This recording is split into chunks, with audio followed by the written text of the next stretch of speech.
dream since like baby. I've been joining forces with the likes of an A-team. Jumping off of buildings used to be so stimulating. Now I'm reaching new heights. I'ma need the off-whites. Play with the fire, you get burned. All of my struggles became lessons well learned. I got desires that keep me grounded, that's for sure. Cause one day we gon' make it out this earth. Where's your worth? I'm sick of your talking, you got the wrong one. I'm taking your king and I leave him broken. If I am in second, it's after no one. Just give me a second to let them know. I'm the headline, the deadline. Big time. I'm ahead time, the rare kind. Big time. I'm a living legend, lethal weapon, master minor. Big time. The king is back like prodigal. I gave him time, it's been too long. Was silent calm, but now the storm's I'm not the one you can't ignore. I never line, the deadline. Big time. I'm ahead time, the rare kind. Big time. I'm a living legend, lethal weapon, master Big time. Welcome to the show. I'm Matty Marshall, and I am excited for the beginning of the 2025 Major League Paintball season. It's just around the corner, and we're going to keep bringing you some leading lights in the professional game to discuss the brackets, the league, and everything in between as we head to that first event. First event going down March 7th through the 9th in Tampa, and this should be a good show. We got Kyle Spicka and Clint Johnson from AC Diesel as they're going to be sitting in. We're going to be talking about their team. We're going to be talking about the World Cup performance, and we're going to be talking about the brackets. And we're going to start with Kyle Spicka. And I just wanted to let everybody know as we bring Kyle in here without any more further ado, if you just got to this game, and thank you guys so much for joining us. It is an amazing thing, this game we call paintball that we love so much. But Kyle Spicka has been around for a long time. Started off with the Ironman in 2010, played on that team for a couple seasons, then went to Dynasty for a pretty solid tenure where he had 5 wins, including a heroic performance at the World Cup. So he's a world champion, went back to the Ironman for 2 seasons. Then he played with Impact, a brief little cup of coffee with the Latin Saints, and then back to Dynasty to finish out the 2022 season. And then coming over during this, the big push that AC Diesel has tried to make to get to the top of the game with a bunch of, top level hired guns. And that's what we're going to be talking about today with both Clint and Kyle. So let's bring Kyle Spicka in here and start chopping this one up and asking some questions. So Kyle, how you doing, bud? Good, man. Thanks for having me on. So at the start of the show, I always introduce everybody, but when I was kind of thinking about your career, and I don't want to spend our entire time talking about this lengthy career you've had and how successful it's been, but I just wanted to let everybody know, like, that you're a world champ, that you've played for all these top teams, and you've kind of been doing this a while. So, what you say carries some weight. And I just wanted to remind everybody in that. I mean, so the question I wanted to ask you now heading into 2025, since you've been doing this for so long, and you're not that, bright-eyed kid that when I first met you, you're more of a grizzled vet now because you've been doing this for so long and it found so much success and all these different journeys that you've had. But I mean, what lessons have you learned? And I mean, just as far as now you're heading, it's 2025, dude, you're heading into your 15th pro season, I think. Is it 15 now? Yeah. It makes it easier for me to count since I started in 2010. So I just got every 10 years, 2025, 15. Yeah. So I'd say the biggest things probably, obviously understanding and being really fluid with the game, but picking up, I guess it comes from feeling like I'm becoming an expert, but now I'm able to transition to how can I innovate for the game and strategy, and understanding, what biggest thing I always take from my upbringing and learning. One of the most valuable things was how Oliver who he was just as a teammate and as a person and as a leader. It wasn't just about how good of a player he was. He had, as I think most people know, has a way of making everyone else around him better. And I've kind of been on that lately, as far as how can I help people unlock to get to where they want to be faster, or what are their mental hurdles. And that's something that's been real fascinating for me, as of say like my adulthood. Like I don't even feel like I was adult until I was like 31. I was like, oh, okay, I can understand stuff a little bit better here, have a better grasp on it. But I still feel young, and now it's more so just like I want to share, wisdom that I've been fortunate enough to learn from a lot of these people I've looked up to, or inspired me, or helped me, and kind of like corral all the different best pieces and turn it into my own value and what I think I can help and share, mainly from a mental and strategy perspective, and also just like help. I wish people when I was younger would like it was a little bit faster, or could give me better guidance or leadership, um, inside within paintball and without and with just regular life. So it's cool to see that, to help develop people, and whether it's teammates or people just in outside life has been a big part of, I think, where my game and uh, view is on a lot of things right now. Yeah, and you've had a chance to work with, play with, study under some of the greats on these different adventures that you've been on. You've also played overseas quite a bit too. I didn't even mention any of the teams that you played with over in Europe.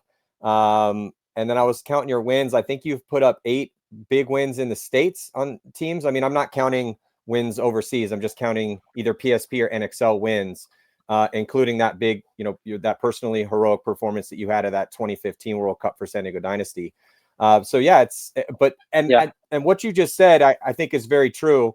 I do want to pick your brain a little bit about where, well, first I want to jump in and start talking about AC Diesel's offseason, losing Mouse, getting Mouse back, getting Jared Lackey, and talk about that a little bit too. But then before we bring Clint Johnson on, and looking forward to talking to Clint, because he's had his own journey in the professional division, and he's been with AC Diesel longer. So wanted to pick his brain. But is that you've also now, your role has become multifaceted. I mean, as we saw kind of through last season, and AC Diesel's had multiple coaches. So Mark Johnson now head coach, but I definitely noticed anytime we'd cut to the pits, you weren't playing a ton, and then talking to guys and just in general, you'd seem to also be moving into that player coach role, assisting Mark with strategy and personnel and all that sort of stuff too. I thought that was an interesting development. And then lo and behold, you guys did have this 3rd place finish at Cup. And then I want to talk about the debacle that happened in that AC Diesel versus PB Fit match, which was wild. No, we did a show. If you guys at home haven't seen the show, we did a whole breakdown with PB Fit. So we got their analysis and perspective of that crazy scenario and situation. And when I was talking to him, when that craziness set in, I was like, man, we had enough, because I think we had 6 of the fit guys on. I was like, man, I should have brought Clint in just for this moment, but we are going to have Clint here in a bit discuss that. But it's obvious, it's like that you seem to have organically have evolved into that role, which to me, no surprise, because I remember seeing you, it was like during the combine, and we had that mini tournament down in Florida before the beginning of the year. And you were coaching down there. It was the first time I kind of saw you in that role, and you were just had clipboard, hands behind your back, stalking the pits like Napoleon, yelling at dudes. And I was like, man, I think looks like Spicka's kind of a natural at this. And then the local scene here in California and West Coast, I've started to coach some divisional teams as well too. So, and you've had some success there. So it's kind of seems like a very dovetailed in perfect fit for you. So I want to pick your brain about that. But before we get into that, talk to me about this crazy off season. It was absolute madness. We've been talking about this throughout the offseason on different shows. You've been talking about on your show. Check out Spick and Span show Tuesdays at 4 p.m. Pacific. But dude, it was wild. And you guys lost Mouse, got him back. So before I start asking specific questions, what was it like for you being, behind the scenes, having to deal with all this madness? Well, I don't know where I'd start with also not being long. I kind of like got, I heard about some of this stuff going on, and Mouse is pretty transparent with me, and I think he was with Mark as well. As a couple teams have reached out, but I'm going to let you know regardless. And then I kind of like Mouse started to get a little quiet. I mean, I talk to him almost every day, with, being arguably like my best friend and working with Tigerware. So when he goes quiet for like 2 days, I'm like, what's going on? And then so and I was asking even to the point where I was like, hey, uh, if you're planning to make a move here, just like give me a heads up, because I have to, navigate and help orchestrate what we're going to do to plug the hole. And then I also asked Ryan, I was like, because I heard Marcelo was involved, and Ryan's like, Marcelo hasn't been responding in our group chat. So I don't know. And I get it too, like, because the moment that like opens up to the whole higher up the hierarchy, like of paintball, it's like then those can easily be like maybe picked apart by other teams, or offers are thrown. So I understood that. And then, when he finally did tell me, I understood where he's coming from. And but it definitely like bummed me out. I think like after that we went back into like a kind of like quiet phase where I was like a little bummed out too, because you know we had a good thing going at World Cup, and I think we were finally like took a long time, but got our structure and foundation built, and we kind of was starting to figure out like the fluidity of everything. And so also like those guys, a lot of them are my really close friends too, and who like Marcelo is the one of the main reasons why I'm out here and have the opportunity to play with Aftermath and Ironman. And he helped me like go do job interviews and help me like go find a place to live. Like I was living at Inman's house for a couple months when I first moved out here. Like Marcelo was the guy to do all that. So I can never thank him enough, and give enough credit, because I think for even me, it would be hard to do that now. But so it was kind of tough. I'm like, man, those are all my good friends over there, and Mouse is gone. But like, I sit and think and feel that for a little bit, and then it's like back to work, and no hard feelings there. And we get back to work with Tigerware and Mouse's Impact Diesel, and then I mean, I guess that's, I don't know if you want me to go into the next part or like further on, or just that initial part of. It's just for people, it's, they call it the silly season. It's a wild off season every year. We always joke, oh, it can't get crazier than it was last year. And it seems to, and some years are objectively not as crazy, but this year was wild. When you look at the top teams, and because, some people could say, okay, well, yeah, they lose Mouse, but then you guys picked up Lackey. Other than that, team's not really changed. But of the, there was just a lot of change, and we've been discussing this in different shows. Every show has.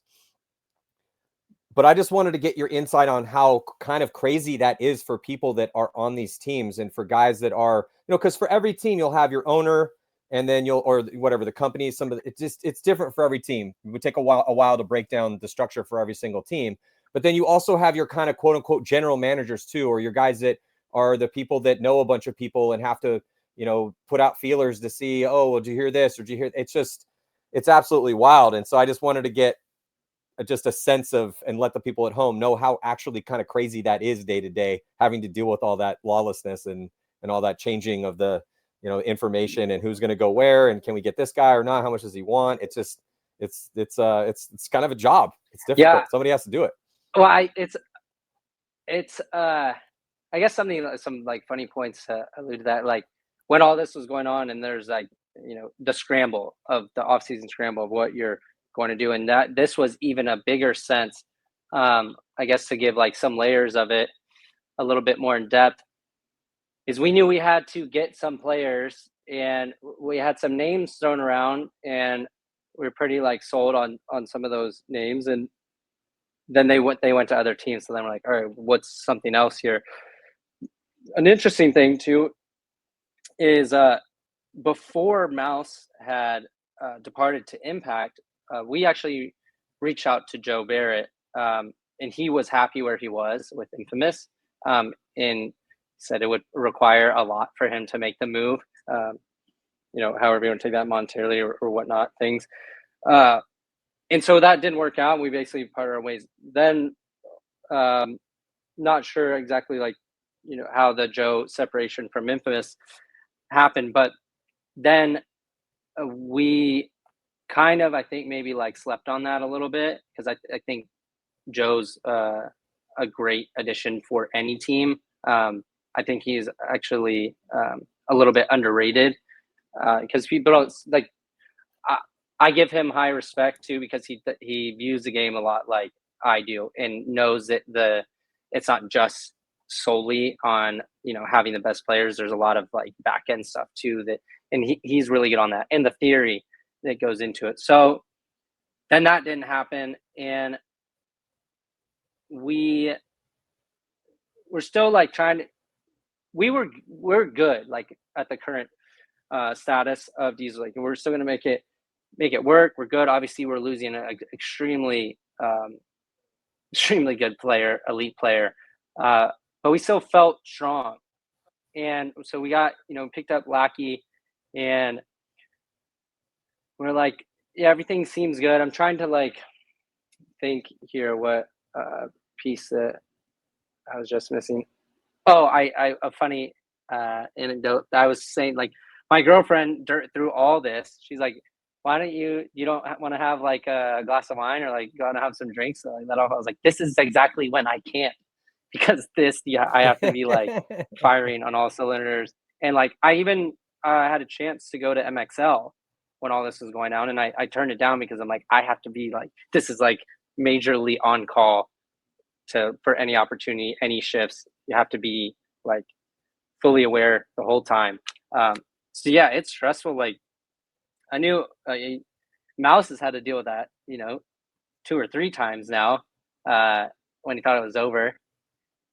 And even I kind of like blocked it out when he was coming back. I was like, I'm not going to get my hopes up that we can make this work, because that I've already like feel like I'm out of that. And we had a practice, and we had a great practice. Also, even without Mouse, not saying we don't need him, because definitely like it's Mouse, but I'm not trying to go. That mental space is aggressive, and I know you hear it because a lot of players call you and get your advice. So you get a lot of that back and forth, and I think there was a lot going on too. It was maybe a toss up, like a new aspect is Red Legion was throwing down offers that kind of they were good offers, but it also would make you treat it like a job. And if you had a job, it probably wasn't going to work out for you to play with Red Legion as far as the requirements go. So that was kind of, I remember what I was going to say. So with all that happened, with all those player moves, and still like, I thought Heat was going to maybe make a bigger play, because to my understanding, like Sarge was maybe out of town or like out of the country, and then he was going to come back and be like, I'm taking this guy, throwing out money. Didn't happen. I just felt like something was going to throw like a curveball, but it didn't really happen. Huge shakeups, team merges, teams leaving. And then, yeah, kind of, I mean, that's as far as what you're asking with the shakeup and or like mental space. That's what I got. If I can get too much into that. No, I know it's hard for you because it's tough, man.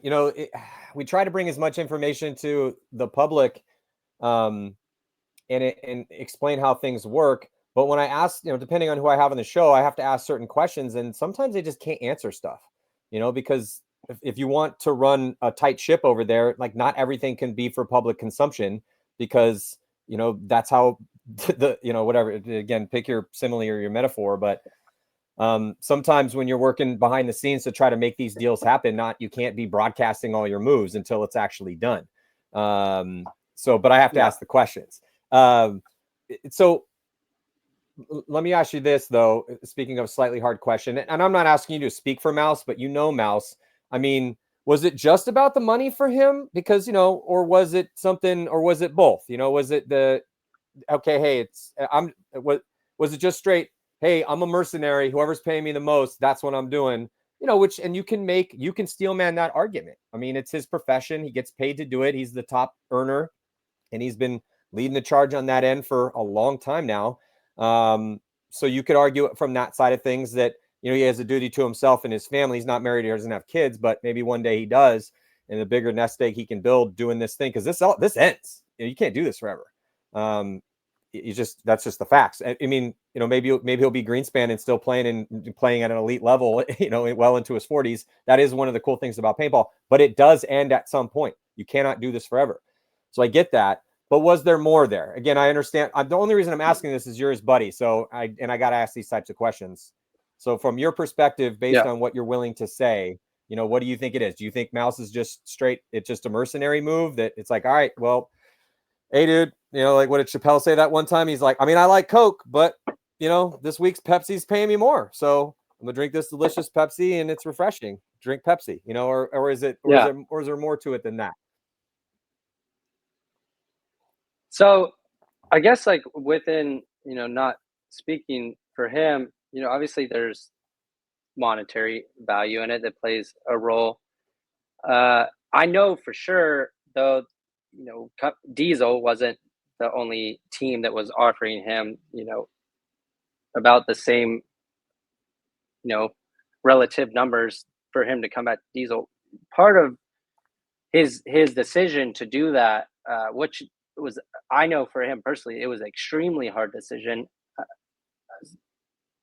It was easier, it made a little more sense since he had already, kind of started to develop a home and some grounding with Diesel, where we were getting and relationships with these other players at their, current part of their life and career and paintball experience. So I think that was, just added on to that decision. As far as like the tougher conversations, I gotta just leave, for him. He did talk about it a little bit on our Spick and Span show, and he came on 2 weeks ago. Just like I don't know, I can't speak for it because I'm not obviously involved in it, but I think he had like he felt like he wasn't treated completely.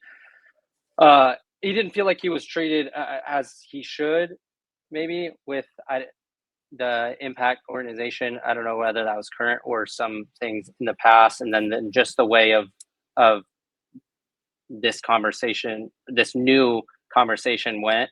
I get their perspective as well. Kind of sucks, and this is tough because I obviously do know more, but I don't want to like feel like I'm throwing people under the bus or whatnot. Like even in reflection, there was that one big whole thing when we all went to the Saints, and I went on Spick and Span show, and me and Alex had like a heated battle, and I kind of like aired out some stuff that maybe wasn't like it wasn't that it was inaccurate. It was just probably like I didn't need to say it. I think I was just like feeding into my own ego a little bit. But I had a really, really good, strong friendship with Dave Baines, and after that we didn't talk for almost 2 years. And he came out to a practice this off season because we all go play, and it was like 3 or 4 Impact guys, and then me and like Damien and some of the other San Diego guys. And Dave came out, and we ended up talking for a while and kind of like hashed things out. And I felt bad too, because it was like, it's not that you like aired some stuff out. I didn't want people to know. It's more just like I thought we were friends, and then you kind of like put me on the hot spot and made me look. And I totally understood from his perspective. So I just be a little more careful. I was talking to Mouse about this actually before. I was like, is there anything you don't want me to highlight and when on this if we do talk about you? And he's like, no, but I mean, like kind of the stuff that I have going on, issues with the organization. I think it just added on to his decision, and I think part of it too is like, actually, I don't want to say too much. I'm gonna get myself in trouble. Let's let him go back and watch the episode. He Hey, gives it. He says his piece. yeah, But I know I he's mean, you happy can to be always say no back comment. and with the same guys. Yeah.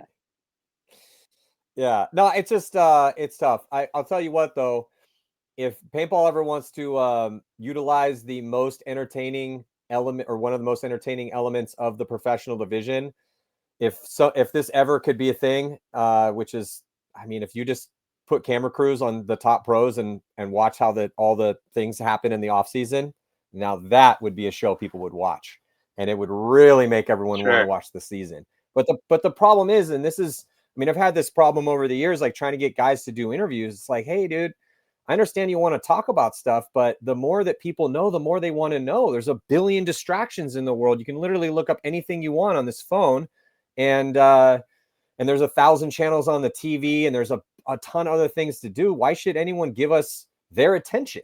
It has to be entertaining. Yeah. That's part of this. But I got some other questions before, and Clint is just waiting in the wings to get in here. I could have you guys both on at the same time, but I just wanted to pick your brain about stuff because, you know, you've had this very interesting road. You do have very unique insights into this game, both behind the scenes and on the field. And let's talk about some on the field stuff here, because, you know, lo and behold, finally, we've been waiting for 2 years since Diesel was built up, with some, you know, bringing you in, bringing Mouse in, and then Jesse Stevens and CeeLo. So it's, you know, Mark has come in as this paintball patron who's willing to, you know, spend money and pay paintball players and be in that same echelon as these teams that have been doing that. It was, you know, it's a cool thing because that means some guys get to either make a living doing it or get extra money to supplement whatever it is they normally do day to day. It's epic. I'm pleased. If you're out there and you have the means and you want to have a really fun, crazy adventure, start a professional paintball team or start a paintball team. We'd love to have as many Mark Johnsons as we possibly could get. But you guys have gone through a ton of coaches and it's been tough on the field, haven't had the results, even though on paper, we look at the rosters from the past 2 seasons and then go back to when the team first came into the pro league. On paper, objectively, the talent's better. So why aren't the results out there? You know, so that's kind of my first question, before we kind of get into what was, I guess you could lead in if you want to, you know, kind of bookend that on the end of your answer, is what was different at Cup? Because you guys were absolutely slaughtering people. I mean, your Cup run was, I mean, until the fiasco in that paintball fit game, anyone that came to me and said, I don't know, Fit might have or you know, a Diesel might have this one, I couldn't argue with that, just based on what I was seeing out there and how you guys ran through the prelims, smashing everybody, smash shock, mercy roll win there. And you guys looked absolutely amazing. So why the underperformance and the cycling through coaches, and then what changed at World Cup last year? So I wrote this stuff down here, so I would not get off track here and kind of be concise with it as Clint's waiting.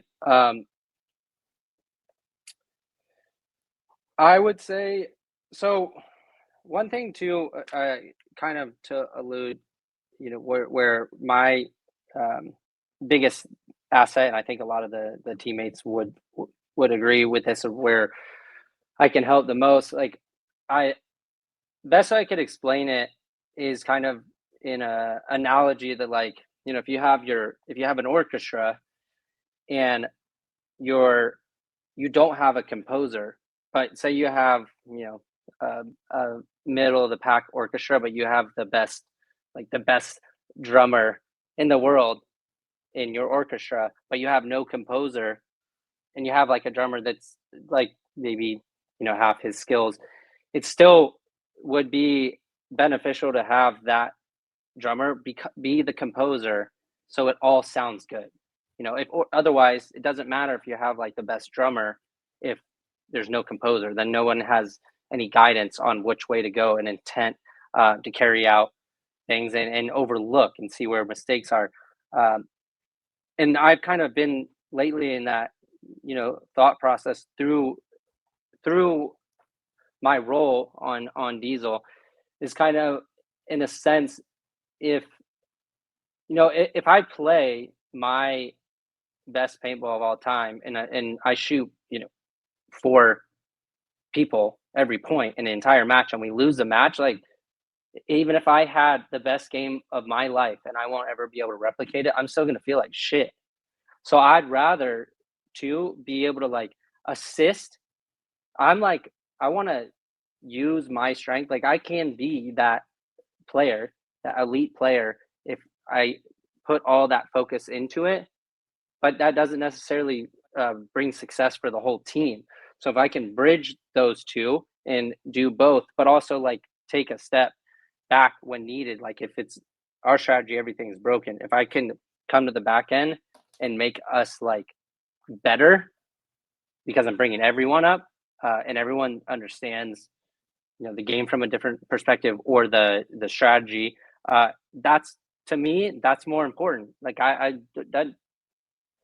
my success is only as much as is the team success. So like catching everyone up to speed, and then once we have kind of some grounding, then I can place myself in. And I think that's a good example of that was World Cup.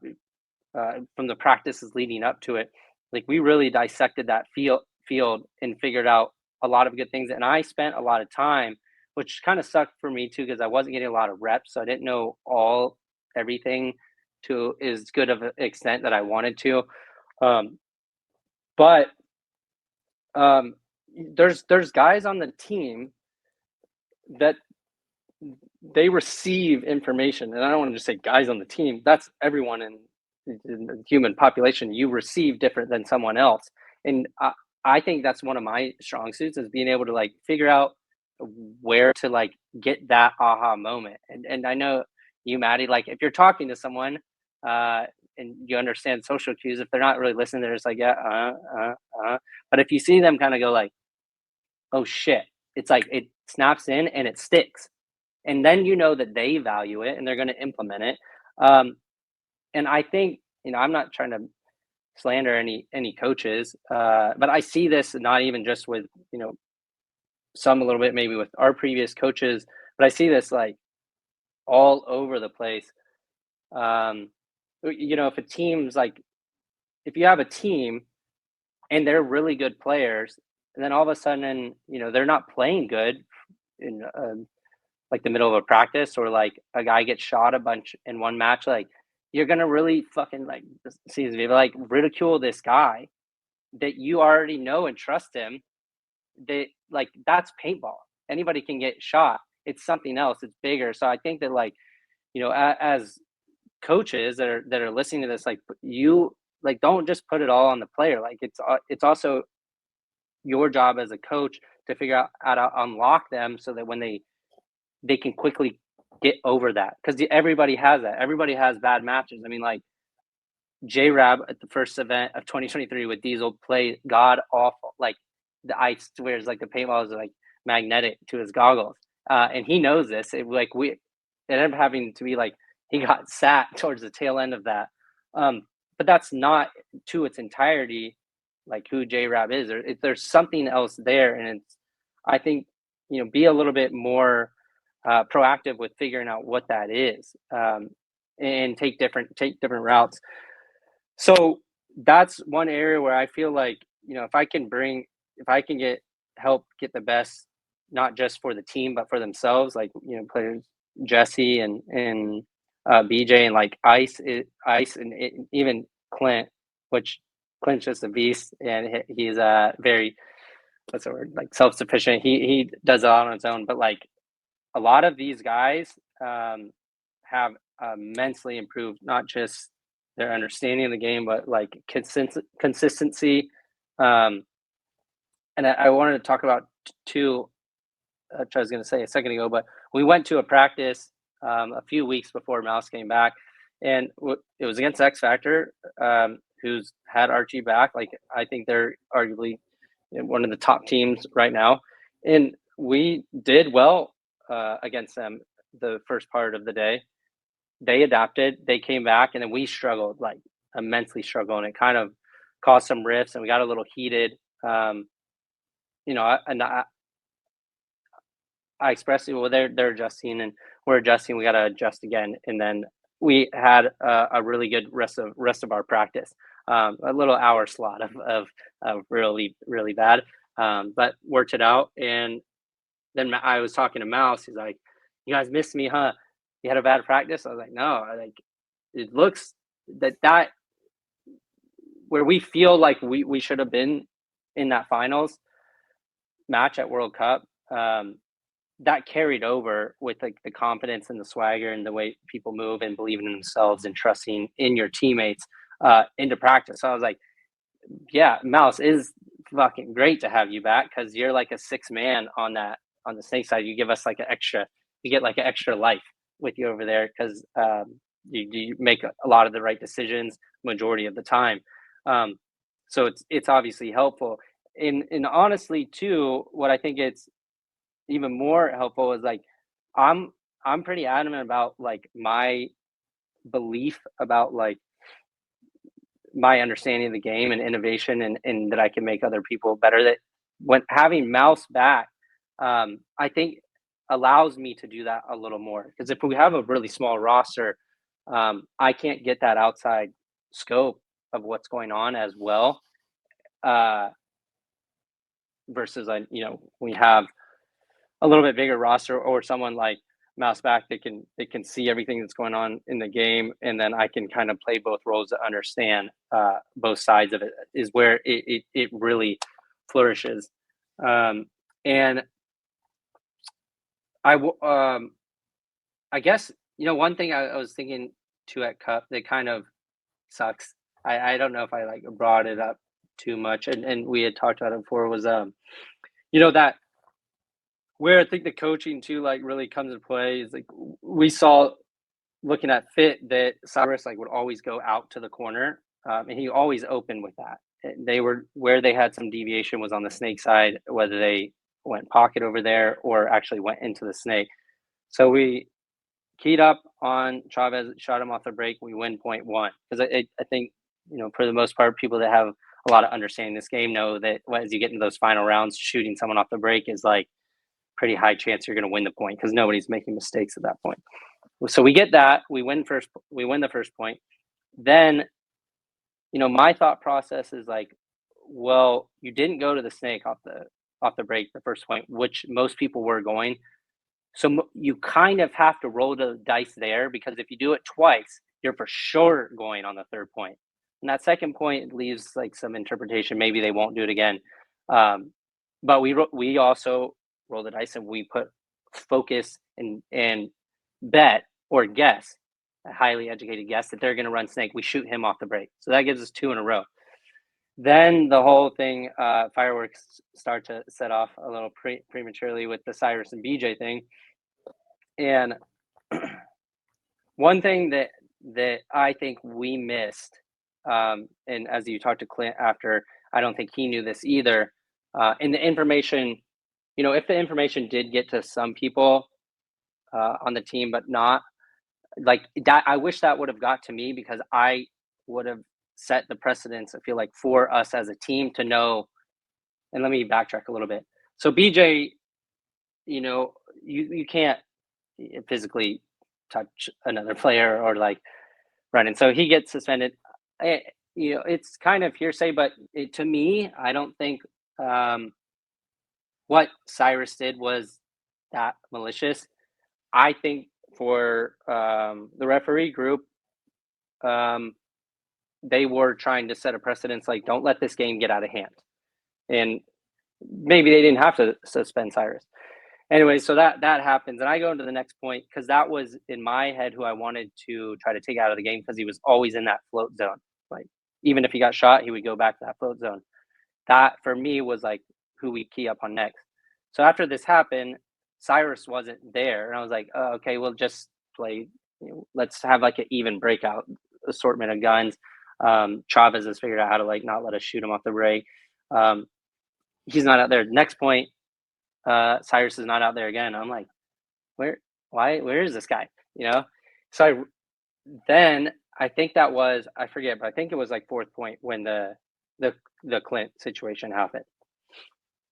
And so Clint overshoots him, and I run over to Trozen at the 50-yard line, and I'm like, dude, how are you going to suspend Clint for overshooting, but you're not going to suspend Cyrus? And Jason's like, I did suspend Cyrus. And then he's like still trying to argue. I'm like, I didn't know that.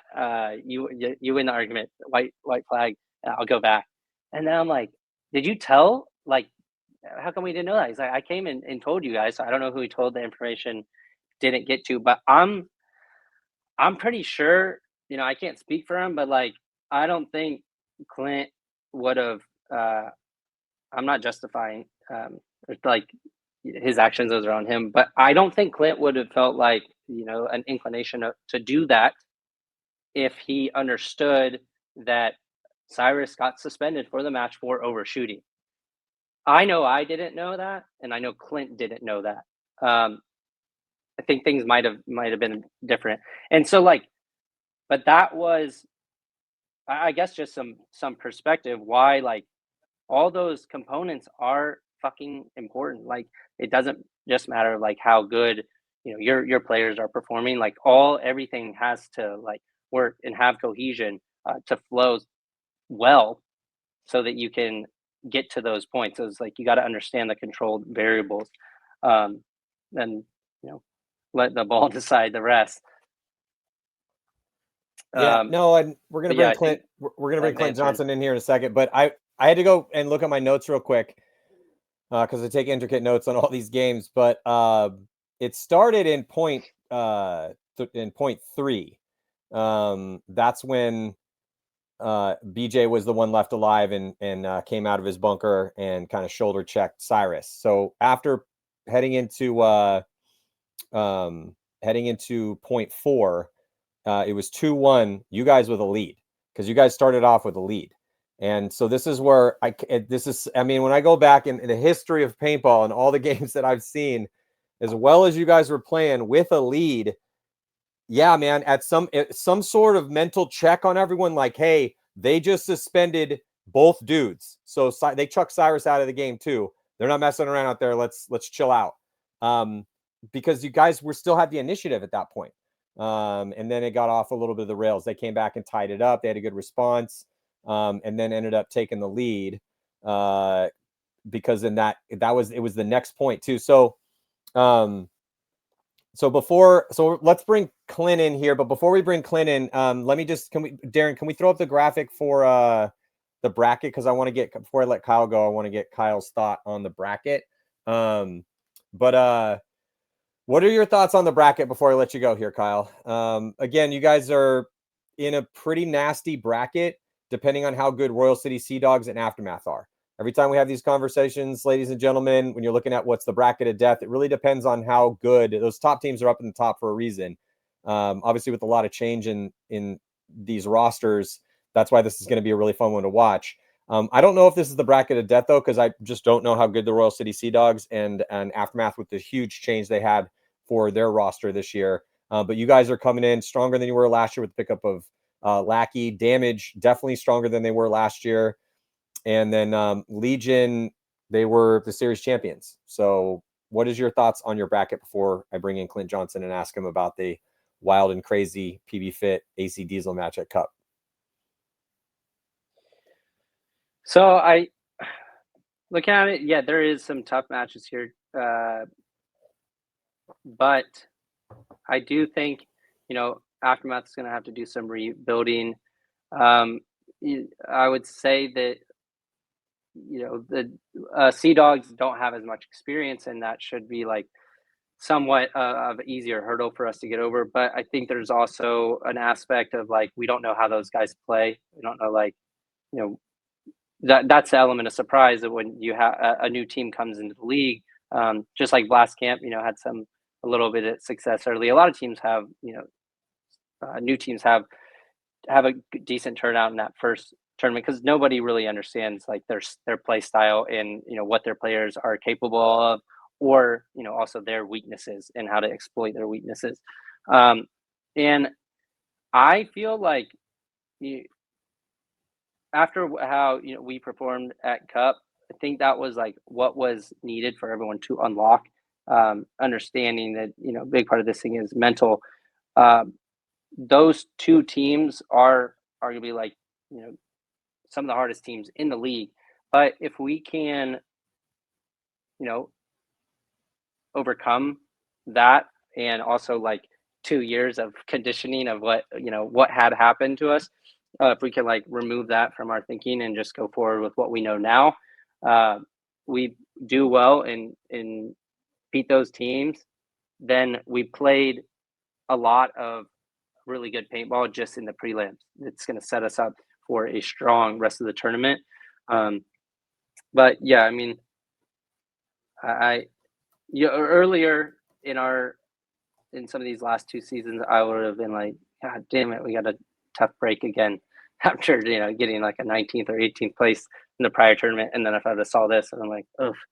But I think we're in a way better position now, and understanding damage. I think to me, I think Russian Legion will always like turn out, especially right now, and them being the series champs.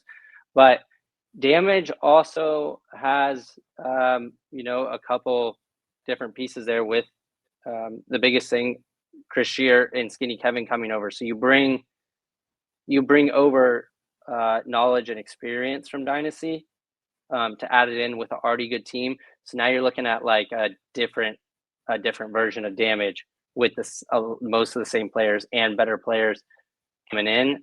They're to me, that's more of the one that's going to be a little bit more difficult, or you're not, because they have also an element of surprise. Yeah, I wouldn't surprise me if a wild card comes out of here too. Just depending on how. I mean, it's the first event of the year. I mean, it's just with damage. Legion going to have the same starting 5. Damage got better. You guys essentially the same exact team that just took third and was smashing everybody until this incident that we're about to discuss here with Clint. And then just like I said, Aftermath, no idea. Big change for them. They lost 5 dudes, picked up some new guys. I like the talent they picked up, but they got a lot to prove this year. And then talk about a lot to prove. Welcome to the pros, Royal City Sea Dogs. Let's see what you got. Well, Kyle, thank you so much for your time. Again, make sure everyone check out the new Tigerware stuff that's coming out, and check out the Spick and Span show Tuesdays, 4:00 Pacific time. Kyle, love what you're doing for the sport, bud. I will see you soon. And let's bring in Mr. Clint Johnson. Me too, Matty. Clint Johnson, the one and only. Yo, how you doing, we're brother? live. Yeah, still at the workplace. Just crushed a meal. Got no complaints. Happy to be here. Appreciate the time. Yeah, you look dapper, my friend. Looking buttoned up. Look at the hair. I mean, I'm just jealous. I just don't have any left. So anytime I see somebody with a nice little haircut, I'm just like, man, I remember those days. Yeah, man. Hey, from leadership role, I think you got to lead from the front. So when you've got high expectations for your team, you got to set the standard. So I can't come in here looking like a bum and expect excellence. So we got to be about it. So let's jump in and talk about this. But I just wanted to remind everyone that, you've been here for a while too. We gave Kyle a little intro. And what I've always, you're one of those guys that I heard about you before I saw you, because I talked to everyone, the leaders of teams and guys that run fields and dudes I knew back in the day when I was playing. And so every now and then we'll have conversations about up and coming talent. So going back to kind of when you came up with Storm, and then started to kind of make your way, your Texas Storm, Outlaws, AC Dallas, X Factor. Then you took a little break, and then Diesel. But you're legit one of my favorite players to watch, because you kind of can play any front position, and you are hyper aggressive. Because we're going to kind of get into this madness that happened with in this PB Fit game here at Cup. But what we saw out there and that intensity you play the game with, I think spilt over into that moment. We had but honestly, like, and I'm going to be that salty old dude right now, like, hell yeah, brother. Like, sometimes it's going to come off the rails, but at least you're playing the game with that intensity that I want to see out of my guys. And then it's up to us to rein that in and know when we're making mistakes out there. But just kind of let it be known that, yeah, dude, you play a very high tempo, high intensity, charismatic brand of paintball that kind of originated with that OG Texas paintball. I mean, it kind of your game reminds me of the dudes that from Texas, like when X Factor first came up, and why they forced us to respect them, because we're like, all right, who are these kids? Oh, X Factor, who the hell? And then all of a sudden we're playing them, like, dude, they're running around like wild, crazy maniacs, super aggressive, brash, big chips on their shoulders, mouthy. I was like, okay, I kind of like these guys. They just beat us, but we beat them by 1. I can't remember, but just force that respect. So, so my question to you, after kind of talking about your game and how you got into this, at this level, my question to you is like, why do you bring that to paintball? Obviously, you're sitting in an office, again, looking buttoned up, doing a professional job. Do you look at paintball as the place to let the beast out? Like, why do you play the game that high tempo with that intensity? Yeah, that's a great question, Matty. Yeah, I think I'm a very expressive individual. Definitely high emotions. I would say, I think there's a time and place for all things, and I think you should be the same individual no matter what room you're in and who's in that room. And so, from a professional standpoint, I lead a sales team. I've got 21 direct reports, and I wake up every day and think, how can I bring the energy? How can I bring the best out of people? How can I equip and enable them to do the best at their role? And I think I do bring that into the sport of paintball. I've kind of been the hype man and almost like the class clown, for a lot of teams that I've been on, to really just enjoy each other's presence and make sure that there is a relationship. And at the end of the day, I'm a very selfless individual, and no matter what the team is, I care about that said team. And so, for example, being a sales manager, if a customer goes off on one of my reps, I call that customer and I have my reps back and I make sure I go to battle for them. And I do the same thing on the paintball field. So I treat everyone in my circle as if they're blood. And paintball has really taught me that, where I grew up in a very family centric home. My parents been married for over 35 years, and family was everything. And so when I grew into paintball, I learned very quickly, you've got a family of origin, right, where you're born from, and then you've got a family of choice that you choose, and you have those people's back. And I've taken that into both the paintball arena and the professional arena. And you seriously don't know when your last day is going to be. And so I make sure I squeeze the juice out of every single day, find opportunities to be myself, but also bring that light and energy to any environment, kind of like that candlelight mentality. You can take one candle and light a million candles, and it never takes away from that initial candle, right? And yeah, for paintball, when I got into it, I've got a unique story with paintball. A bunch of local divisional players ask me, "Hey, how'd you get into paintball, and when did you go pro?" And I played my first national events in 2010. I only played 2 events that year: Chicago Badlands when it was underwater, and then World Cup in 2010. And I really didn't have the mindset of paintball, or even the mechanics of the running and shooting, the snap shooting, all of that. But I was a small, fast kid. And so that following year, 2011, went to Texas Storm and had a great year with them. I mean, Texas Storm really allowed me to grow and develop as a player, but played 2011 in Division One back then is what it was called. There wasn't a semi-pro. And then the following year, 2012, played semi-pro. And then Texas Storm went pro in 2013. So I played 2.5 seasons and then went pro. And it was extremely humbling. It was the first time in my career of sports where you were with people that were ranked on points, not by age. Soccer, cross country, football, track, all of that. You were competing against your own age group. And so when I joined these teams and got around paintball, man, I was getting physically and verbally abused every weekend.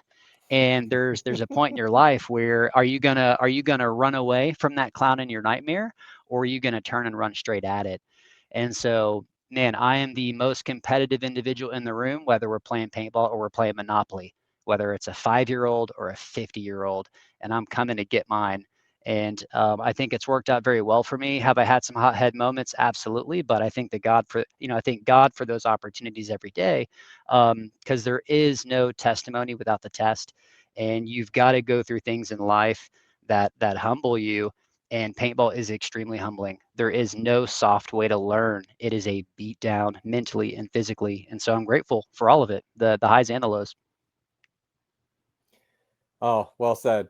Couldn't have said it better myself. That was perfect. Well, let's kind of dive in and talk about the World Cup performance. Actually, before we get to that, since we're talking about some hard and humbling situations, It's been a bit hard and humbling to be on AC Diesel for a while. I mean, you guys showed up to the Pro League, and actually, when you look at how you guys did those first couple of seasons, and I asked Kyle this question, on paper, the talent was not as good as it was the past 2 seasons, but you guys actually had better results.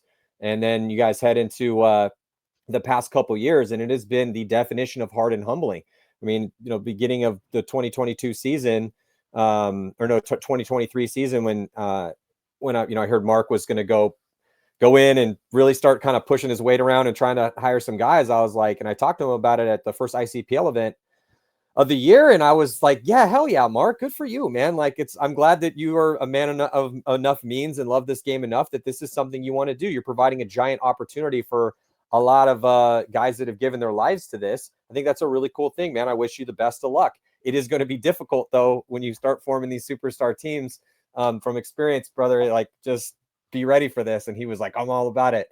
But you guys are still around and hanging in there. And then sure enough, lo and behold, at World Cup, you have this amazing performance, get all the way to third, and we're, winning that game against PB Fit, who ended up winning the championship. But mentally, what was it like hanging in there, event after event, taking sometimes last, a 13th here, 14th, occasionally make a Sunday, but it was just, like, why are we not performing? We are better than this, as evidence from what you guys did at Cup. How was that mentally to take? How did you guys get through that lull point? Man, yeah, you're bringing up old trauma. You're bringing up wounds here, Matty.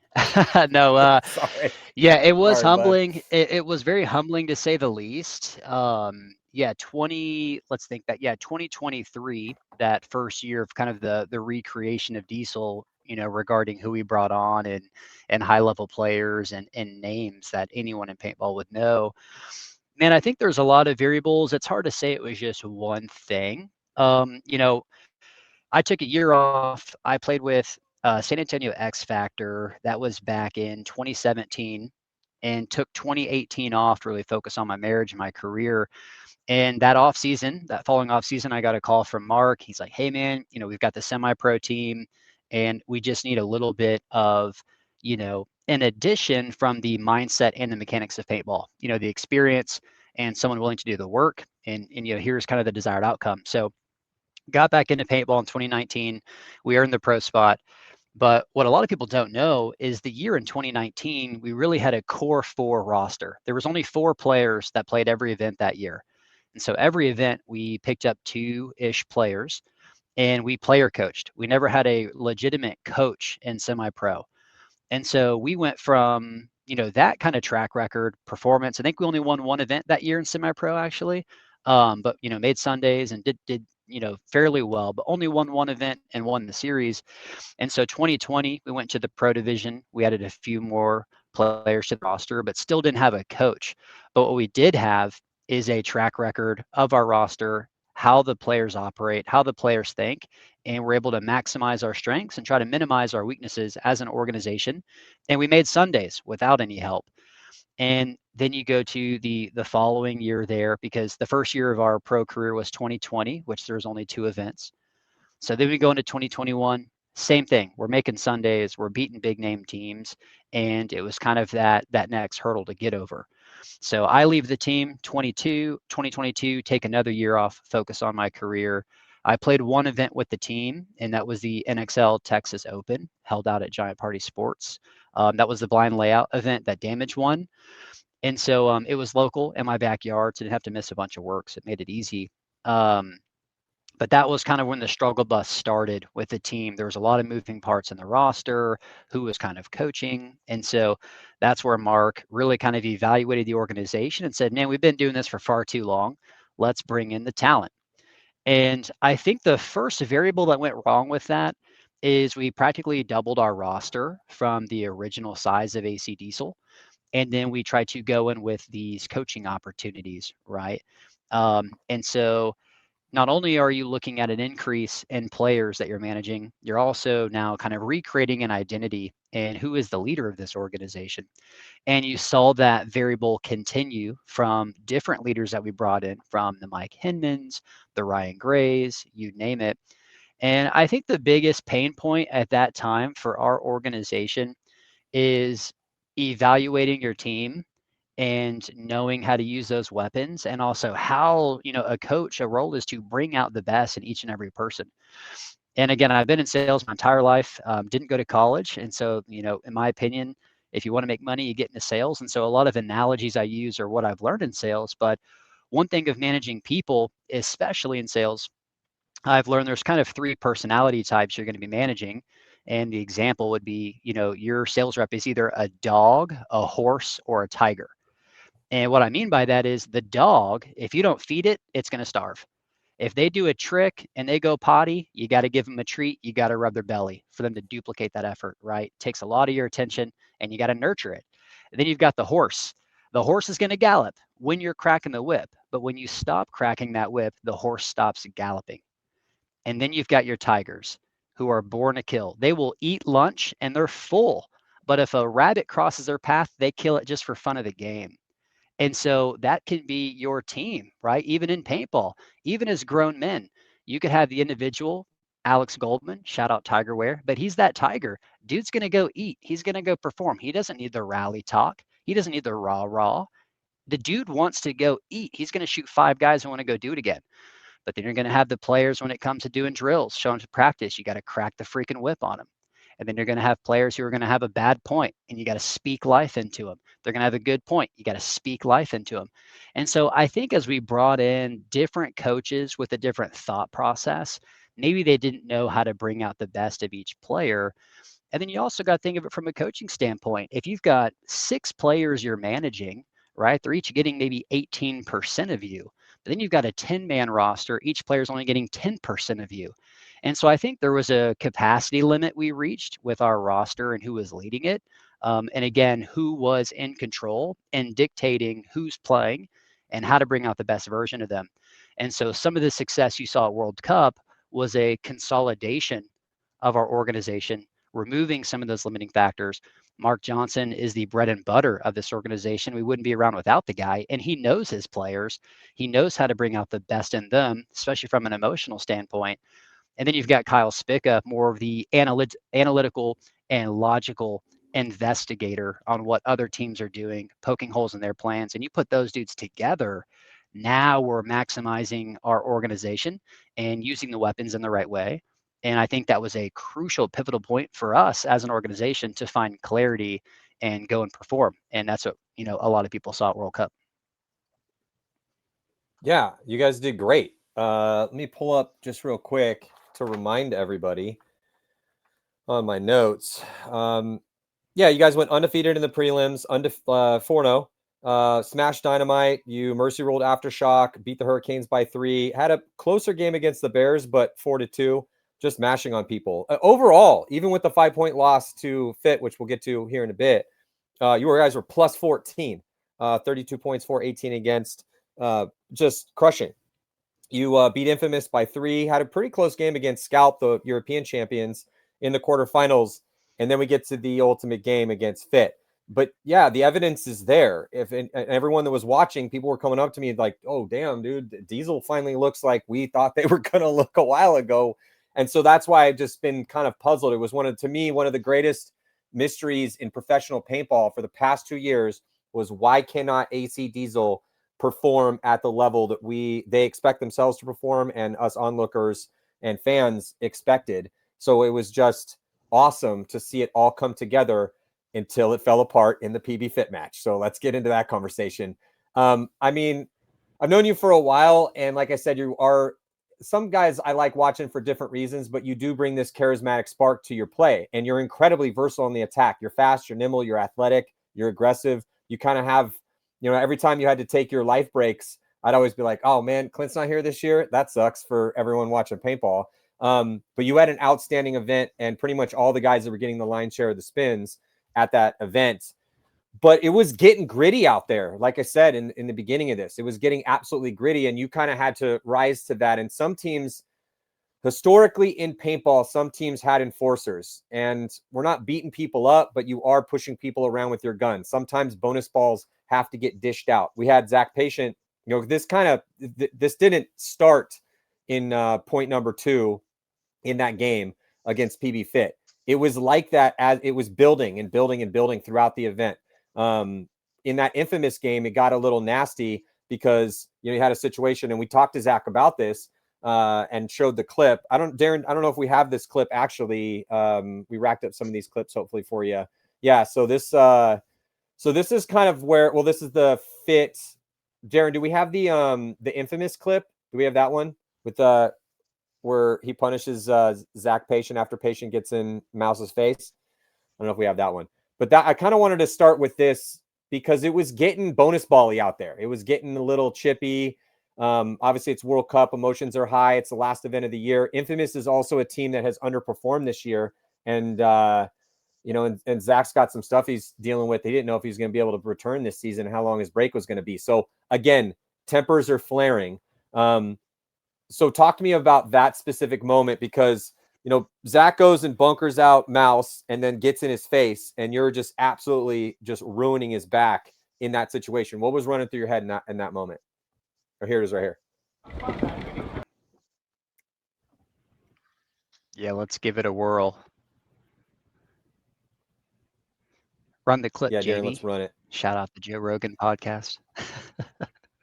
Shout out to Darren Sesenya. Let's go. So you guys are winning. They're down a few. The time is ticking off the clock. Patient's trying to do all he can. Yeah. I mean, it looks I counted him. I think it was like 45 shots. You weren't the only guy shooting them, but what was running through your head in that situation? Yeah. I like the wave. Yeah, here's the reality, man.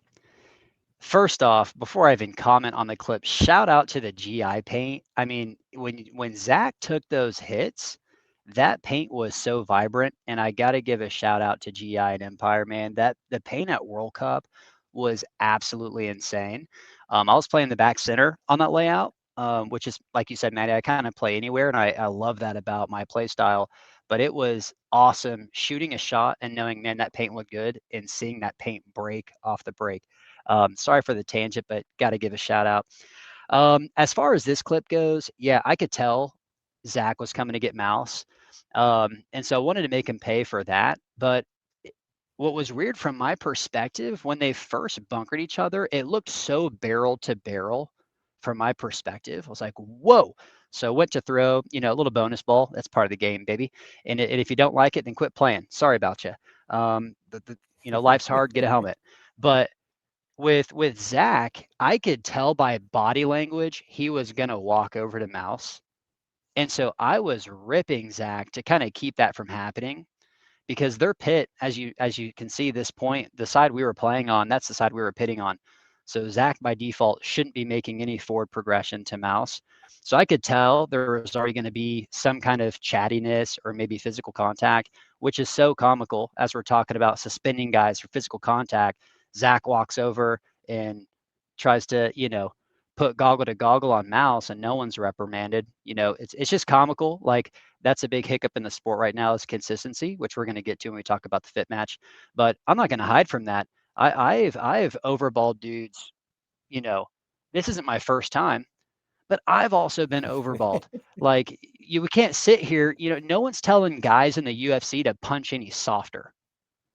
And when I got around paintball, Matty, that's when DVDs were still fairly common. And so I grew up watching things like CK2 and Serial Killers and Bring Out Your Dead and all these paintball DVDs. And you're watching guys get painted up. And as a young kid, playing my first event when I was 14, 15 years old, that's what got me into the sport.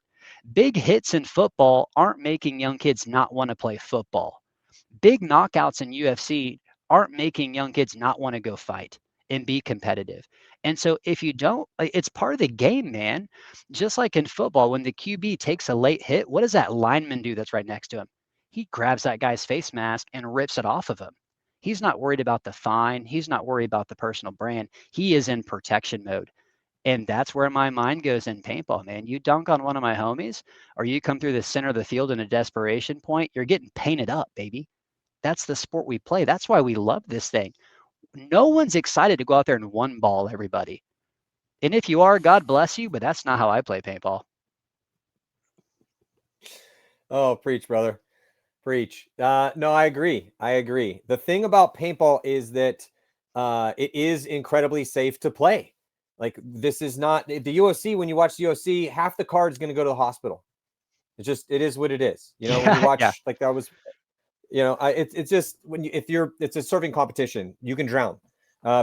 If you're in a race car, you're driving 245 miles an hour, like, yeah, you could die. You're in mortal danger. So because paintball is safe, and especially for the pros, especially for the best of the best grown men doing grown man stuff out there, yeah, bro, I agree. It's the foundation of this sport. It's like they tried to take the fighting out of hockey, couldn't do it. I agree with you. Yep. I agree with you. Consistency, though, you know, having the consistency out there. But when we'll get to that, when we get to this next point. But also, it's like, I don't think that that Zach should have been tossed out for that little shoulder rub. I mean, they barely even touched. You know, they kind of went right up to each other, Agreed. had their Yeah. say, and then walked away. You know, so I don't want that. And then Spicka had said that he didn't want to get you know, that he didn't think that Cyrus should have been suspended for what he did, for that overshooting that he got shot. But I think, you know, to argue it from the ref side, seeing how the day was going, I think they were like, oh, guys, we need to nip this in the bud here, because this is going to get wild if we don't. And I mean, it didn't matter, because it continued to get wild, because it's Cup, and that's what happens at the end of the year when people are fighting for their lives, or their lives in the pro division, or lives for a win, whatever. Just it doesn't get more intense than that. Yeah. But yeah, so kind of, I agree with you, Clint. If we want to, if we're putting our hashtag paintball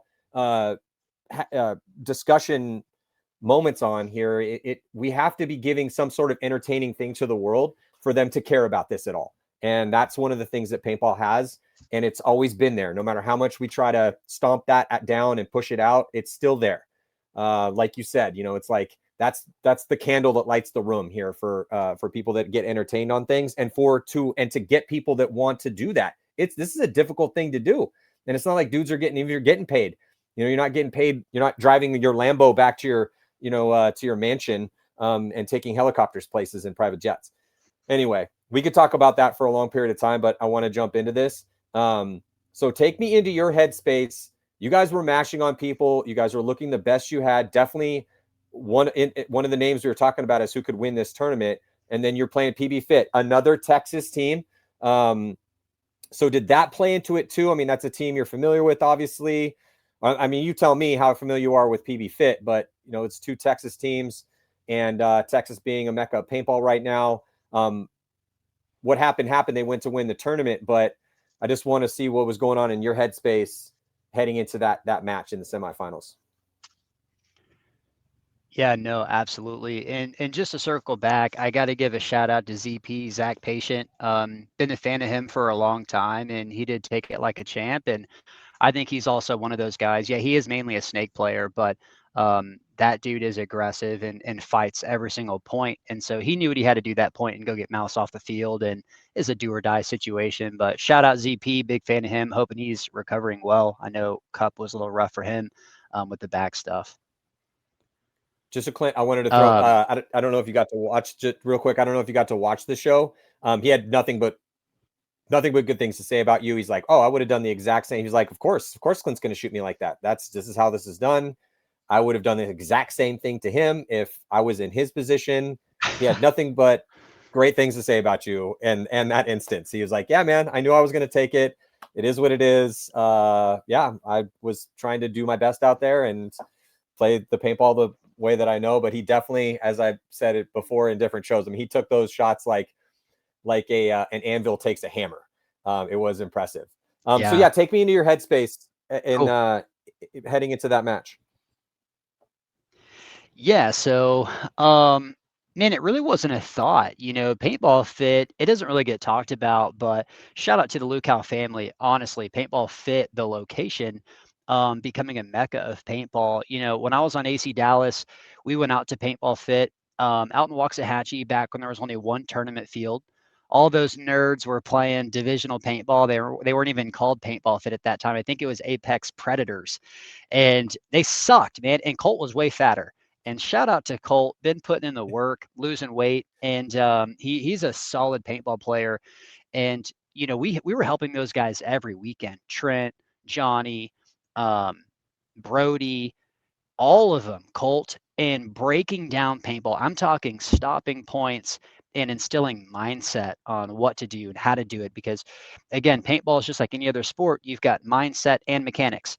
Mechanics is the run and gun, the snap, the laning, all of that. Mindset is what to do when, right? Playing the clock, playing the team, etc. So we have invested hours, weekends, a ton of time working with those kids, right? Helping evolve them. Back when Paintball Fit was a small operation, and so much love to those kids. And they're grown men now. I keep saying kids, but they're grown men, and we've watched the journey. I don't know how many pro players are in the pro division playing that care about certain teams divisionally. Paintball Fit was a team that from the Diesel and AC Dallas organizations, we that was a thought in our mind how they do, how they end up, and we followed them and we were their biggest cheerleaders. And so there is no bad blood, there was no Texas rivalry. I remember hanging out at the podium at World Cup and finding Colt and having a grown man discussion with him and letting him know, dude, it was nothing personal, like we're bros, congrats, like fantastic first year in pro. I know they played pro under the AC Dallas umbrella, but different time, somewhat different team.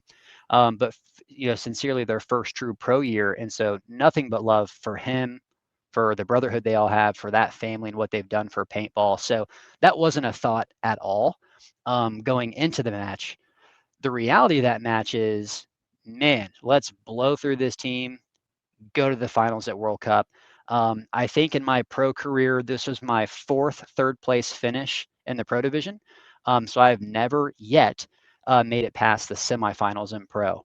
But this event was the one where we were firing on all cylinders. Confidence was at an all-time high. And so really from us, from an analytical data point, hey, we know what Fit's going to do. We know what their weapons are. Let's go be 10% better, and we win this match. And that's how it started. First 2 points, we've got great points. We get kills off the break. We maximize our body count and in those points. Point number 3 is kind of really what poked the hole in the boat to really start the sinking of how the match went. And so wasn't mad at Cyrus. He bunkered BJ, but it was a lot. Like he did overshoot BJ, which is part of the game. But I felt like the match tempo, everyone was playing it straight. It was good paintball, man, and it was so cool to play Texas versus Texas. Shout out to Texas paintball, man. It was always, when I was growing up, it was always the Cali boys. Paintball is great in Cali. They got a style, and Texas has grown, and we are creating warriors that are competing at the highest level. But nonetheless, Cyrus does his thing, shoots BJ to the ground. And the way the pits are set up at World Cup, you kind of walk behind the start gate into your pit. So I'm watching this, like I got front row seats to the beatdown, and I just look at Cyrus and I say, oh, so that's how it's going to be, huh? That's how it's going to be? Like we've practiced you guys, we've helped you guys, and that's what you're going to do on the biggest stage of paintball, right? But I'm about that. That fires me up. Yeah. BJ, it is unfortunate. BJ stood up, brushed his shoulder. Again, a lot of stuff from that match got really blown out of proportion. He barely touched Cyrus. Cyrus flopped like a female in the WNBA, and he sold it. And it is what it is, man. Refs made a call, refs discretion. They eject BJ for physical contact. They eject Cyrus for overshooting on sportsmanlike conduct. I'm not even sure to this day. I don't even know if they know to this day. But nonetheless, both get ejected.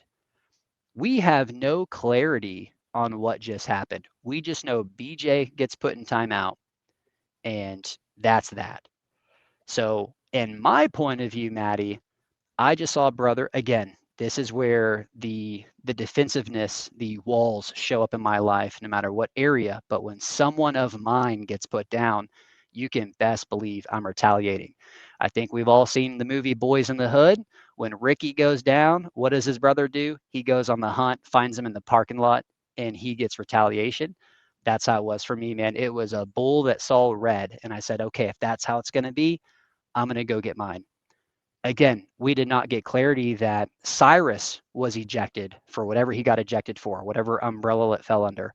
And so I'm thinking, if that's how they're going to play, I'll match that energy all day. And so so they win that point. It's 2-1.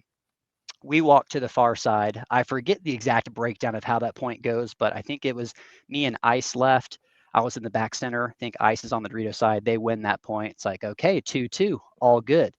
And I'm not even stressing because I died out of the back center late in the game. I didn't even have an opportunity to get close to somebody and make them feel my wrath. And so it's Clint, tied up. It's just 2-2. real quick. Do you want? I have the breakdown of every single point and every move. So at any point in time, just ask me and I can tell you exactly what happened before we get to the clip. Cool. But so you're talking, yeah. So you're talking about them tying it up. We're right there.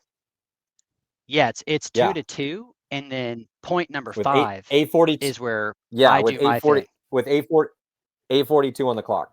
So a lot of time left tied up. Yeah, and that was a slow point, and man, I'm hurting at that point. I think I played every point at World Cup, and so the points that I was legally allowed to play until the league said otherwise. And so I'm that slow point. It got slow. Scott Stewart's up in the 5-minute middle, point. and I get it.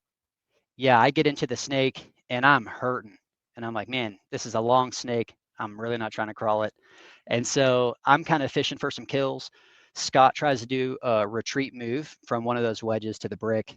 I catch him slipping, get the kill on him.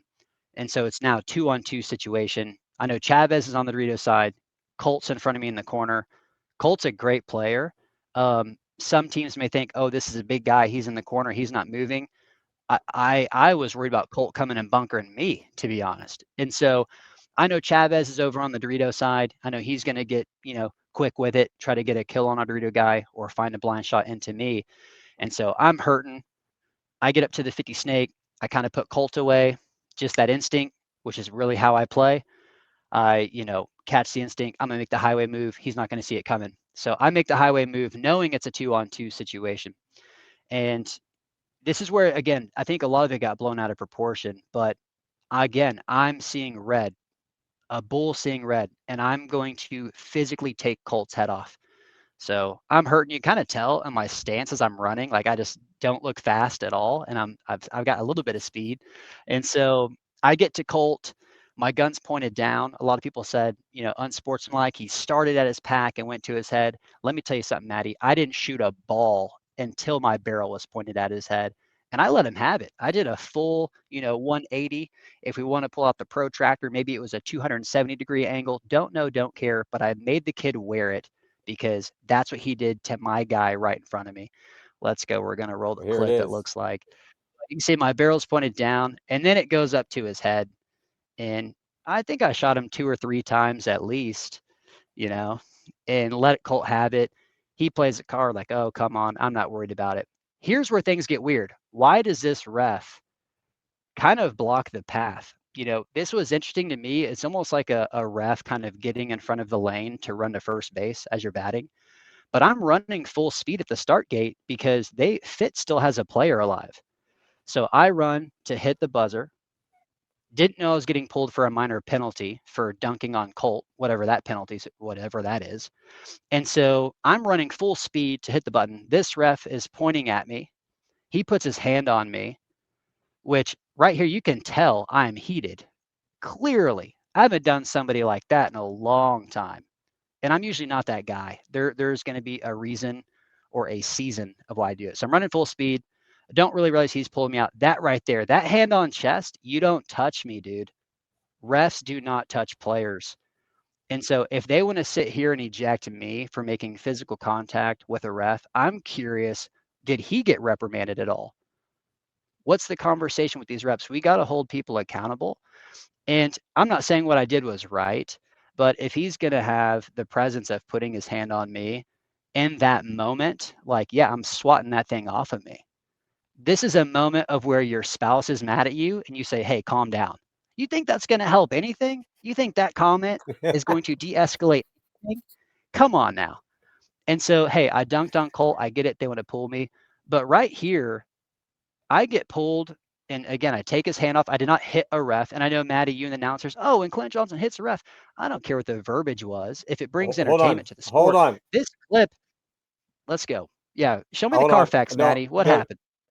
No, I'm letting you do your thing, baby. I didn't say you hit a ref.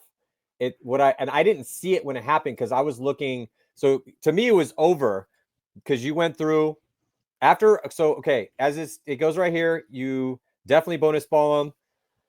Again, I totally understand. Chavez is still Been there, alive. done that. Yeah. So this is playing out. But after this, I look across field to see for sure because I'm a little blocked out from some spots. So this altercation, I did not see it happen in real time. Okay. I had to get the replay sent to me. So I didn't see it happen. So, but then the replay sent to me, but now I'm watching the replay on my phone and I look at it and it looked like from the replay on my phone with the glare, what it looked like you pushed him, because from my angle, from that angle, because then Rich was like, oh, Clint pushed the ref. The ref went to, stop Clint and then Clint pushed the ref. And then that's what I was like, and then during my call, I'm like, again, yeah, we have to make it entertaining. This is some crazy stuff happening out here. So just like you're going to be bonus balling dudes and this is just how it is. Yeah, dude, I got thousands of people watching me. So I'm going to make it as entertaining as I possibly can, given the material I have to work with. But it did look like there was some sort of physical contact. But when I say, oh, Clint, what are you doing on the call? Bro, that's just friend to friend. Like, dude, you guys are in this match. If you physically touch a ref in any way, shape, or form, they're gonna penalize you for that. And then basically what to me, so you can hear the disappointment in my voice on that call, because now I know what's gonna happen is there's probably gonna be like, you guys are getting no benefit of the doubt. If there's even any sort of like, no matter what. And sure enough, that's exactly what happens, because the rest of the event or the rest of the game, it was just penalty flag. It wasn't a game after that. It wasn't we a game. got screwed. It was just like penalties. Yeah, all over the that's place. the unfortunate part of it all. Honestly, like here's the deal. I think from the very beginning, Cyrus and BJ neither should have been ejected. Right. And I've been in Jason's shoes. I have managed events. I've worked USXBLs. I've done his job for tournament series, and it's a tough job. But the reason I like that job is somebody has to provide clarity and have a level of standards, a standard of excellence. And you have tough conversations with refs about calls they made, the good ones. Make sure they know why that was a good call. If they make a bad call, freaking reprimand these people and let them know why they made a bad call. And same thing with players when they want to argue, oh, this is what happened. It's like, no, here. And I've done this in tournament series, Matty. I have walked in a pit when a player's complaining about a major that I've watched with my own eyes where he's playing on and he wiped a load or hit, you name it. And the team's like, what'd you do? And he's like, I didn't wipe. And I walk in that pit and I say, hey, Matty, here's your chance to be a man. What'd you do out there? Because I saw the whole thing, but I'm going to let you be a man here. What'd you do out there? Oh, I didn't cheat. And okay, well, you just lost a ton of credibility with your team. And so, again, I've been in a similar role as Jason, not at the professional paintball level, but the game is the same. Penalties are the same, right? And so what's unfortunate is, again, I don't think Cyrus or BJ should have been eliminated or penalized from the suspension, the level of suspension. But if that was the case, that is where you have to take a technical timeout and get the coach from both organizations, bring them together and say, hey, last time, right? I think it should have been a warning at that point. Hey, this match is getting rowdy. Just know, next thing that pops off, you're getting reprimanded. It's going to be a suspension, whether it's overshooting, physical contact, you name it. And so the lack of that communication, they say Jason told someone in our pit, whatever, right? But you've got to reel it in, because again, we've had to do that at tournament series. Hey, we let you guys play paintball. You paid entry. You're a customer. You are a customer to this league. But here's it's getting out of control. If it happens again, here's how we're going to reprimand you. Okay, we sprayed some Febreze. We got ourselves a fresh start. Let's go play ball. That's why we're all here. But that's not what happened, right? So maybe they told one person. So again, I had no clarity that that's what happened. I would not have gone out there and dunked on Colt in a semifinals match at World Cup if I would have known that's the reprimanding I would have got. Again, the overshooting was one thing. I got suspended apparently for physical contact with the ref. Again, I think that got a little blown out of proportion, because I even spoke with Jason. Man, I'm in a full sprint trying to win a point, looking at the start gate, seeing if paint's coming in from the Dorito player. I look up, there's a ref just pushing me in my chest. I smack the hand off and I say, dude, they started the overshooting. Because again, I'm blind that anyone's been suspended. I'm like, they started it. Why am I getting penalized? Don't hate the player, hate the game. They started the game. I'm just playing by the same rules. And so again, looking back, man, huge humbling moment, because you are correct. We got penalized right there. We've got 2 starters, BJ and myself, that have been suspended that are no longer in the match. Now we start the next point, I believe, with only 2 bodies. That's an easy point for Fit. And so now it's, I think, 2-3. They're up. We get a penalty on the point we start with 2. Guy gets nicked in the loader, continues to play. So it's just penalty after penalty, right? You're not going to win the refs over at that point. And shout out to the refs, super hard job. They've been doing it all week and weekend, so they're fried. They're ready to get out of there. But again, I think there's got to be a level of consistency with call making. And again, not trying to knock the refs. It's a freaking hard job, right? But there's been numerous situations this year where bad calls were made. And Jason has approached us and said, hey, we looked at the tape. We made a bad call. It was the wrong call. I'll never forget. Shout out to my boy Caleb Abel. Don't know him on a personal level, but I respect his game. But we're playing Revo at the Atlantic City event. I'm laying in their snake, and I've got my gun, pointed at the snake beam. I'm kind of on my face. He crawls around and gangster gats me, and Mouse is behind me in the snake, and Mouse shoots Caleb after he bunkers me. But Caleb goes, oh, he shot me. He shot me. Ref gives no discernment, just gives me a major and like pulls the rest of our team. And I'm not even throwing a fit. It was just such a blatant bad call. And it happens, man. Bad calls are made in every sport.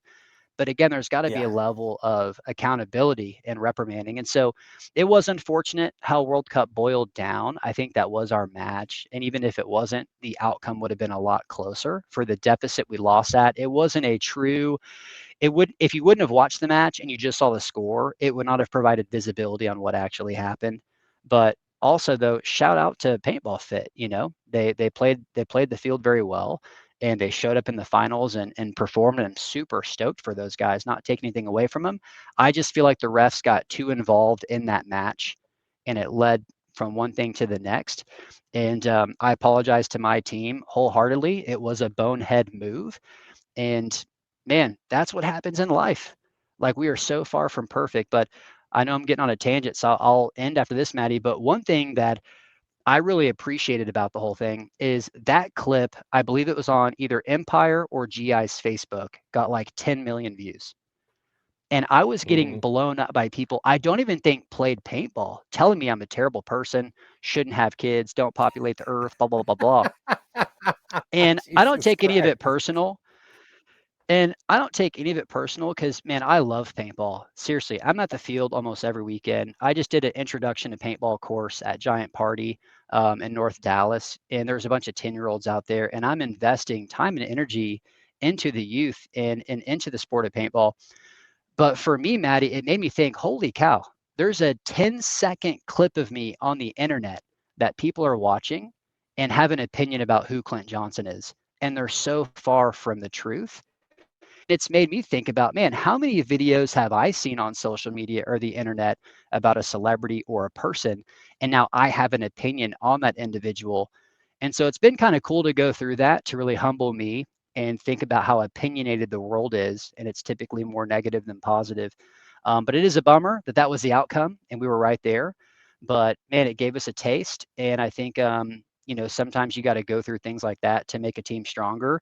And I think it's really focused us up for the 2025 season. So, man, it is what it is at this point. We got to laugh at it and learn from it. And I think that's what we've done as an organization.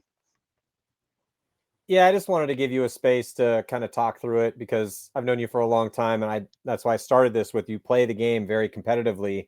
You are a fired up, charismatic, emotional person out there. And I just feel that, based on how the rules are, kind of with that, the altercation with the refs, it's like, you can't do that. And then that ends up being a mistake, but you've owned up on that. And it was just a very frustrating situation because the game ended 7-2, I believe.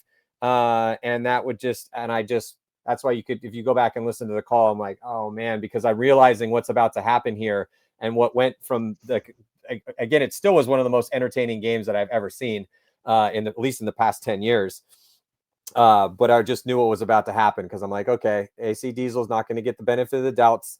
I grew up playing sports too, man. Like if you mouth off to the umpire about a call on the strike zone, guess what? Your team's not going to get that outside strike called when you're pitching, and that's now going to be a ball or a strike every time you're up. Like it's just how it is, dude. That's sports. So it's just one of those. But I think that mistake came from a good place because it was their intensity. You're not this giant raging asshole who's out there and just trying to, overshoot everyone for no cause at ever. You're playing, what we played in California, what I've seen played in Florida and Texas, and how we all kind of came up. The way that situation kind of devolved was just still some pure paintball, man. Like anyone that plays competitively, you see it out there, more often than not on decent amount of weekends. If you don't start, okay, hey, can we have a productive practice? Like it's getting a little crazy, But yeah, I just wanted to give you a place to kind of say your piece, and I am excited to watch you guys play for the 2025 season. I think it's going to be. I think we're going to see a lot more of what we saw at Cup and a lot less of what we see in the past 2 years. So that's my hope for you guys. Yeah, no, I appreciate that, Matty. Yeah, it is a bummer how it all boiled down. I will say that, and I think from a personal brand, again, it might have changed the thoughts and opinions of what some people think of me and or the Diesel organization. But again, it's people that have dedicated their life. I mean, I'm talking their life to a sport, and man, we lay it all out there. And so seriously, shout out to Paintball Fit, shout out to all the pro refs, Jason, Tom. I mean, we wouldn't have a stage to perform on if it wasn't for those individuals. And again, that's why I play at the level I do, because it may be the last point or the last match or last tournament I ever play, and you got to leave it out there. You got to leave every stone unturned. And I'm grateful for the sport. It's done a lot for me. It's allowed me to maybe bottle up the stresses of life, marriage, finances, you name it, and go lay it all out there and make someone else pay for it. And so, no, grateful for all things. Last question before I let you go. Bracket for the first event in Tampa, going down second weekend of March. You have some top teams in there. It's good to see you guys out of that fifth tier, sitting at tier 3 right now. Legion, Damage, you guys in tier 3, and then Aftermath and Royal City Sea Dogs. So kind of same question that I asked Spicka. What are your thoughts on your bracket? For sure. Yeah, I always love the bracket analysis. I think right now in the pro division, honestly, there are no easy brackets. I think that's the coolest thing to see right now at tournament paintball is the pro division. Man, there is so much talent, and we're starting to really see that that transformation from pro teams now kind of cherry picking semi-pro teams and semi-pro teams coming up. And so yeah, there's a bit of a mystery. There's always a bit of a mystery when it comes to a new team. So Sea Dogs, I've got no data on, no input on. And so shout out to them for making the bump up. But yeah, really no feedback. I think that's going to be a strength for them coming into the event. They are our first match. And so we will have zero data on them. And so we'll just, maximize our play style and see how the cards fall with that. Regarding the other teams, I think our next match is Russians, if I'm not mistaken, regarding how the schedule goes. Oh no, yeah. Russians is our second match. Um, I'm a huge fan of our bracket, mainly because we're going to get some different looks. Russian Legion, they want to exhaust you. It seems like their agenda every match is how many points can we play in the match time. And so we're going to get, that visibility and that perspective of one, what does that feel like playing against? And learning the field really quickly on how do we plug these holes? How do we keep Malloy from getting into our snake? How do we keep Karslev from getting in our Dorito? How do we stop Kirill from going up the middle? And how can we pick on J-Rab? How can we take J-Rab off the field to break up that dynamic of Rab and Malloy on the snake side? And so no, shout out to the Russians and their play style and the tempo they bring to the game. But then you've got Damage, right? Damage, I would say, is kind of the polar opposite, more of a slower, more communicative game on how they play. We are going to see a different Damage. Losing Rainey, I think, is definitely going to switch up where some of their strengths are. They picked up CJ Cantor. Shout out to CJ. Played 10-man with him a little bit. He's a phenomenal player. Chris Shear, big fan of Chris Shear. I've always been a fan of Chris Shear when I played semi-pro. He was playing for Top Gun, and we played them quite a bit when I was on Texas Storm, and respect his game and kind of his play style. And so they may have a little bit more oomph on the Dorito side, that combination of Chris Horn and then Chris Shear. And then CJ, I don't know if he fills the shoes of Rainey, but the guy can close paintball and he can kind of play everywhere. So I'm excited for that. The difference in tempo from Russians to damage. And then Aftermath, again, I think they've been historically more on the slower side. I swear, every time I watch Aftermath play, no matter if it's a 1, a 2, or a 3, they're all walking out there with 14 pods. So I don't know if that's a tactic of theirs that those kids play a lot of paintball out at the park, but I know they've had some changes in their roster. I'm going to assume their play style will be relatively the same, but that's what I'm enjoying about our bracket so far. You've got historical teams who are going to play really fast, probably more slow. Aftermath, kind of a hybrid, and then Sea Dogs are a mystery. But I'm looking forward to all the matches. Hopefully I'll get to play all of them. If you know, you know. And so we'll see what comes to that with the first event regarding me. But no, I'm excited, honestly. You can't sleep on anybody, and that's how the professional division should be.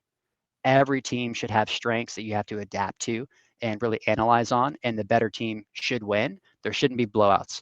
It should be a game of every match is entertaining. Paintball has felt slow. It has felt a little boring, and so I'm doing my best to change that up. But I think other players are too, and some teams are kind of figuring out what tempos work the best for them. So we shall see.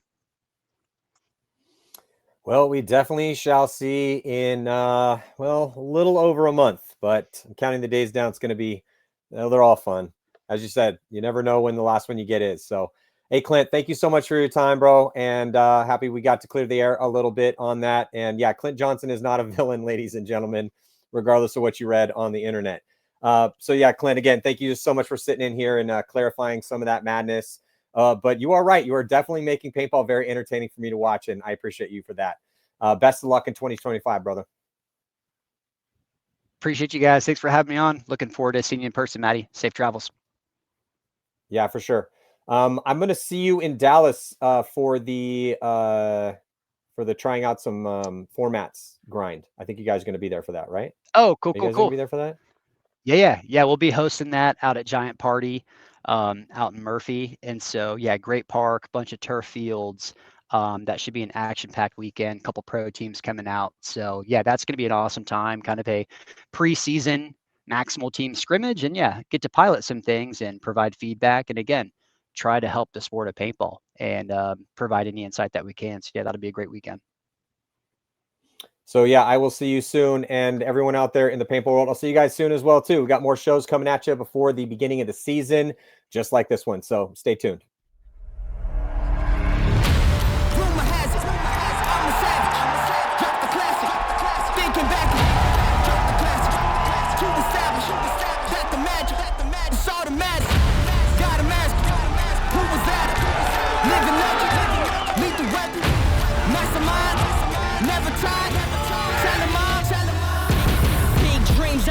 Dreams since like baby, I've been joining forces with the likes of an A-team. Jumping off of buildings used to be so stimulating. Now I'm reaching new heights, I'ma need the off-whites. Play with the fire, you get burned. All of my struggles became lessons well learned. I got his eyes, they keep me grounded, that's for sure. Cause one day we gon' make it out this earth, where's your worth? I'm sick of your talking, you got the wrong one. I'm taking your king and I leave him broken. If I am in second, it's after no one. Just give me a second to let them know. I'm the headline, the deadline. I'm a head time, the rare kind.